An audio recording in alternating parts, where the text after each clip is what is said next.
ક્યાંથી આયા? અહીંયા કૃષ્ણનગર. કૃષ્ણનગર અમદાવાદથી આયા? અમદાવાદ આમ લાગે છો વાસના થયા છું 2 દિન જેથી. આમ મરાઠના લાગો છો? હા मराठी. હા. શું નામ તમારું? आशाबेन. आशाबाई. तुमचं नाम आशाबाई? तुमच्या परिवारात के तुम्हारा परिवार में कोण कोण आहे? माझे मुलगा आहे, मुलगा नवरा आहे? आहे, नवरा आहे. पोरगी? पोरगी 4. पोरगी 4 पोरगी आहे हा, ते लग्न करून त्याच्या घरी गेलं सगळं. घरे. आता मुलगा आहे, मुलगा वायला राहतो, बायकोला गेला. सिंगदाण्याच्या ठेचा खावे? हा? सिंगदाण्याच्या ठेचा म्हणजे म्हणजे सिंगची चटणी. चटणी. કોણ તમે અહીંયા અમદાવાદમાં કોણ કોણ છે? इथं तर आता मी माझ्या मुलगीच्या घरी राहायला. છોકરો નથી તમારો? છોકરો છે. લાગતો નથી? ના ના પાડે શું કે છે? કે ના મમ્મી નહીં રાખું. મમ્મી નહીં રાખો. તમે ભૂલ કરી ને કે જ્યાં નાનો તો ત્યાં તમારે એને છોડ દેવાનો હતો.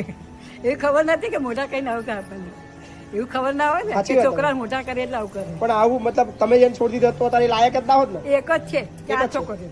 4 છોકરીઓ. તો તમારા હસબન્ડ હસબન્ડ છે ક્યાં છે? ત્યાં રહે છે, નોકરી કરે છે. પણ મને કહેતા નથી રાખી, ઘરે નથી રહ્યો. અચ્છા, એમને બી રાખવી નહીં તમને? હા, હવે શું કરવાનું મારે? બહુ અઘરું છે. કેટલી ઉંમર થઈ તમારી બા? મારી થઈ 76 વર્ષ. 76 વર્ષ થઈ ગયા. વાહ. આમ આમ કરતા હતા પેલા? હા, કામ કરતી. શું કરતા હતા? કામ કરવા જતી હતી. કામ કરવા જતા હતા? બીજા બધાને ઘરે કામ કરતા હતા? હા, કરતી. એટલે કચરા પોતું ને બધું? ના, ખાલી વાસણ. વાસણ ઘસવાનું?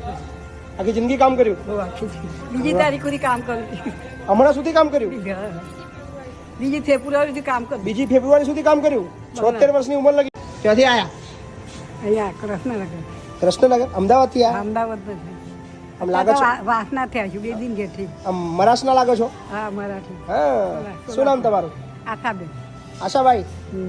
तुमचं नाम आशाबाई? तुमच्या परिवारात के तुम्हारा परिवार में कोण कोण आहे? माझे मुलगा आहे, मुलगा नवरा आहे? आहे, नवरा आहे. पोरगी? पोरगी 4. पोरगी 4 पोरगी आहे हा, ते लग्न करून त्याच्या घरी गेलं सगळं. घरे. आता मुलगा आहे, मुलगा वायला राहतो, बायकोला गेला. सिंगदाण्याच्या ठेचा खावे? हा? सिंगदाण्याच्या ठेचा म्हणजे म्हणजे सिंगची चटणी. चटणी. કોણ તમે અહીંયા અમદાવાદમાં કોણ કોણ છે? इथं तर आता मी माझ्या मुलगीच्या घरी राहायला. છોકરો નથી તમારો? છોકરો છે. લાગતો નથી? ના ના પાડે શું કે છે? કે ના મમ્મી નહીં રાખું. મમ્મી નહીં રાખો. તમે ભૂલ કરી ને કે જ્યાં નાનો તો ત્યાં તમારે એને છોડ દેવાનો હતો. એ ખબર નથી કે મોટા કઈ આવું કરે આપણને. એવું ખબર ના હોય ને સાચી કે વાત. છોકરા મોટા કરે એટલે આવું કરે. પણ આવું મતલબ તમે જેને છોડી દીધો તો તારી લાયક જ ના હોત ને. એક જ છે 4 છોકરીઓ. 4 છોકરીઓ. તો તમારા હસબન્ડ હસબન્ડ છે ક્યાં છે? ત્યાં રહે છે, નોકરી કરે છે. પણ મને કહેતા નથી રાખી, ઘરે નથી રહ્યો. અચ્છા, એમને બી રાખવી નહીં તમને?